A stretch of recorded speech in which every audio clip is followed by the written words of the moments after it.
YouTube and people of the interwebs, welcome back to another Doctor Who video. I am exhausted. This is the fourth video I've recorded back to back because I've just finished filming two other videos which will come out later this week, and then they dropped this trailer, but I thought, why not? Let's break down this trailer. My trailer reaction video is already out on the channel, but this is going to be a shot-for-shot breakdown of everything you may have missed in the Joy to the World trailer. And later on I'm going to discuss kind of spoilers and theories of where I think this is going, because I think I've roughly figured out the plot, and it may or may not cause quite a bit of controversy, so stick with me on this. But we'll start with our first shot of the trailer, which it's a cool shot, nothing too special. The Doctor leaving the TARDIS and entering what I would have initially assumed this is a spaceship, right? But I think this is going to be the Time Hotel. It looks very Star Wars spaceship-like.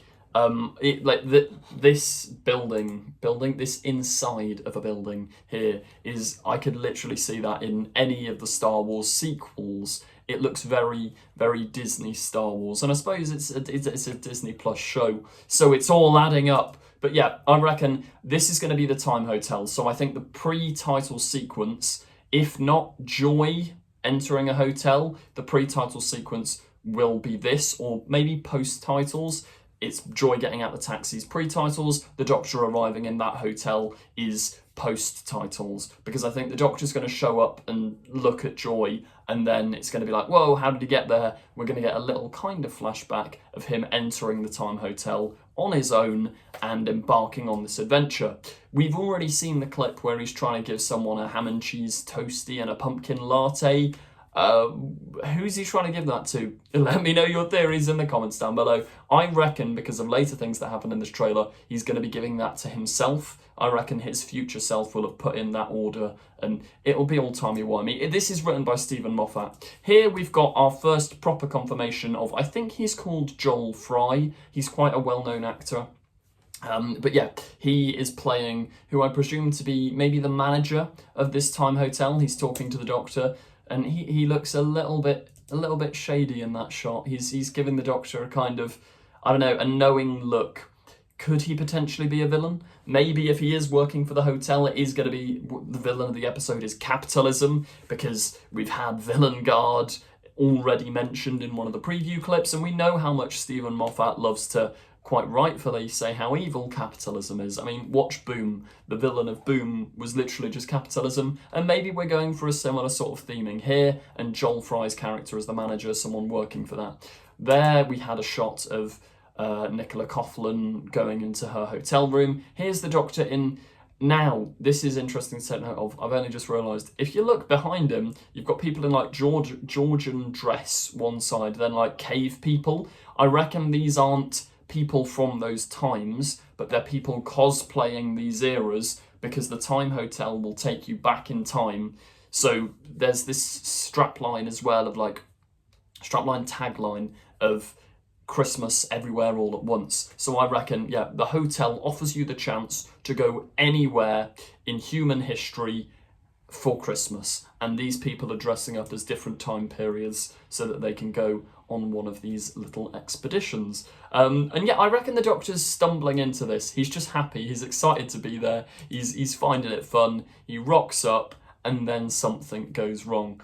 Yeah, here we've got like the Orient Express. We saw this once again in that preview clip from San Diego Comic-Con ages ago. Here he is offering someone pumpkin latte and ham and cheese toastie.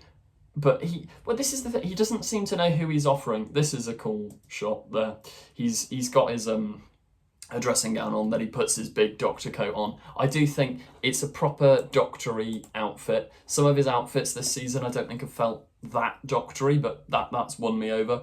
Now, initially I thought this was London, but it's got to be London of the future, I reckon. Are there any iconic London landmarks that I'm missing?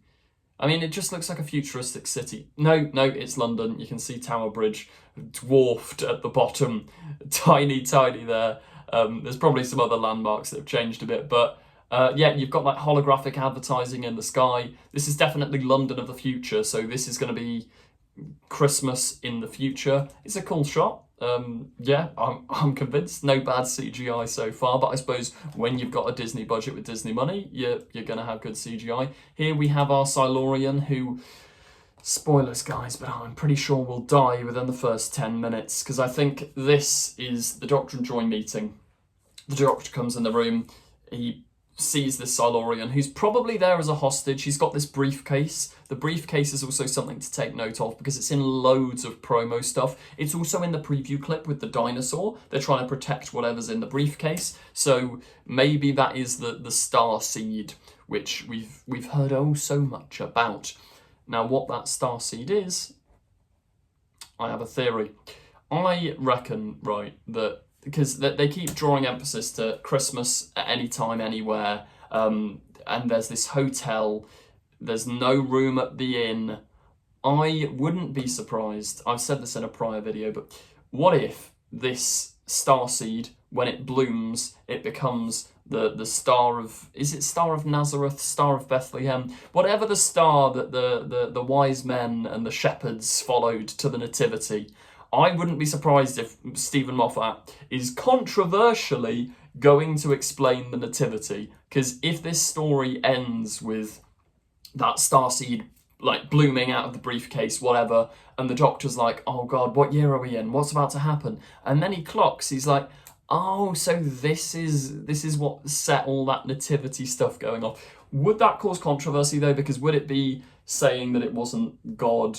And would that offend Christians or any religions that believe in the Nativity story? Maybe. I did ask you guys if there's any Christians watching, and you commented last time. So there was a mixed opinion, and I think if it's done tastefully, it hopefully won't offend. But we'll have to wait and see, because that might not even be the plot. I mean, there's a lot going on anyway. The Doctor's running down what I presume is the Orient Express, and the sonic screwdriver's got a new colour as well. This is such a cool shot as well, and it looks fantastic. Like, that's a proper Christmas movie, isn't it? The Doctor on top of the train, swinging around the lasso.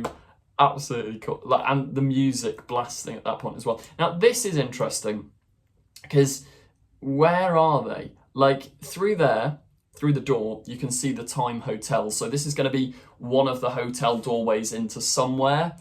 It looks ancient. What time period? We saw cavemen in one of the prior shots. Could it be something like that? Or could it be something to do with the Nativity? Is there a cave in the Nativity story? I don't know, maybe. It could be that time period. Something's flying towards the door as well. I'm not quite sure what. Then we've got the Doctor speaking to the Doctor. This bit's fantastic. I'll pop on the subtitles as well. So Stephen Moffat and Russell T Davies both said that this Christmas episode, it sounded generic at the time, but they were like, this Christmas episode is going to explore what the Doctor's like when he's left on his own. And I think they meant it quite literally as, like, we've got two Doctors here, two Doctors of the same Doctor. I don't know why, or maybe the future one can remember the past one, but they're having a proper argument. And the Doctor, I love this line. Let me get it exact in a second. He says something about, like, why do you have to be so mysterious? No wonder everybody leaves you. And like that's proper harsh, but proper good character drama. And it's what I've been asking for ages, is giving the Doctor some juicy character work.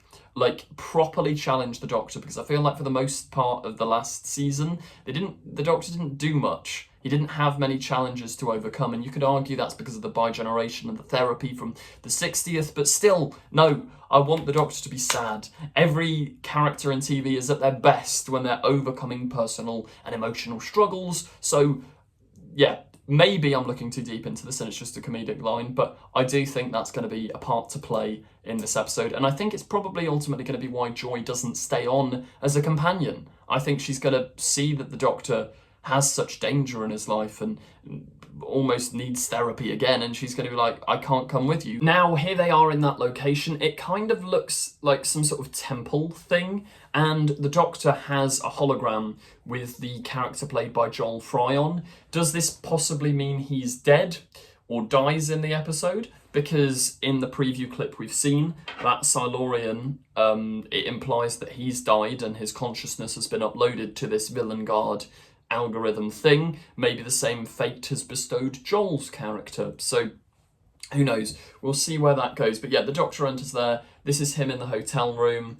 I think, yeah, this is the line I was talking about a minute ago where the Doctor's yelling at himself. This is why everyone leaves you. The Doctor in a dressing gown here is such a fun outfit. I wonder if this is while he's staying in the hotel or something else. And I wonder what he'll have been doing since he left Ruby.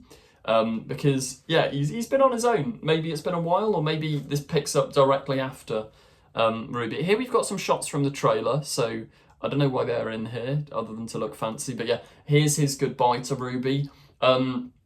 We've had the cast list, and Millie Gibson isn't in this episode, and I don't think she'll be in the episode at all, but I think her absence will definitely be talked about. Yeah, here it is, the Doctor yelling at the Doctor, and then the Doctor crying from last season. See, this is what we need. Good character drama. It's fun. Anyway, Who?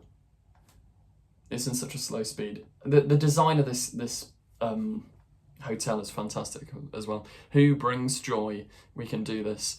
Yeah, there we go. The typical companion. Come on, Doctor, don't be sad. Here this is interesting as well. Joy to the world, then worlds.